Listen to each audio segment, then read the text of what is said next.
এই বৃদ্ধ লোকটি রাস্তায় ভিক্ষা করে কোনো রকম নিজের জীবন কাটাতো। তার একমাত্র লক্ষ্য ছিল তার স্বপ্নের এই বাড়িটি কেনা, যার জন্য তার অনেক টাকার প্রয়োজন ছিল। সে ভিক্ষা করে পাওয়া খুচরো টাকাগুলো দোকানে নিয়ে নোট বানিয়ে আনতো এবং সেগুলো শহরের আনাচে কানাচে লুকিয়ে রাখতো। একদিন সে দেখলো তার কাছে বাড়ি কেনার মতো যথেষ্ট টাকা হয়ে গেছে। তাই সে পাবলিক ওয়াশরুমে গিয়ে নিজের কাপড় বদলে নিল এবং বাড়ির মালিকের কাছে গিয়ে বাড়ি কেনার কথা পাকা করলো।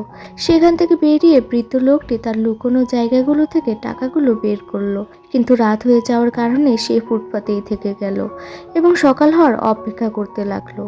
সে ভাবছিল কাল থেকে তার নিজের বাড়িতে নিশ্চিন্তে ঘুমাবে, কিন্তু সকাল হলে দেখা যায় সে ঘুমের মধ্যেই মারা গেছে। পুলিশ এসে বেওয়ারিশ লাশ হিসেবে তাকে ট্রাকে তুলে নেয়, কিন্তু ট্রাকটি যখন চলে যাচ্ছিল তখন তার ব্যাগটি নিচে পড়ে যায়। অন্যদিকে এক অসহায় বাবা তার মেয়ের চিকিৎসার টাকা জোগাড় করতে না পেরে যখন দিশেহারা, তখন সেই ব্যাগটি তার সামনে এসে পড়ে। ব্যাগে এত টাকা দেখে সে এটিকে উপরওয়ালার কৃপা মনে করে এবং সেই টাকায় তার মেয়েকে সুস্থ করে তোলে।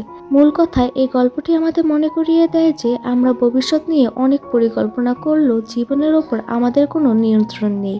তবে বৃদ্ধের সারা জীবনের কষ্ট বৃথা যায়নি।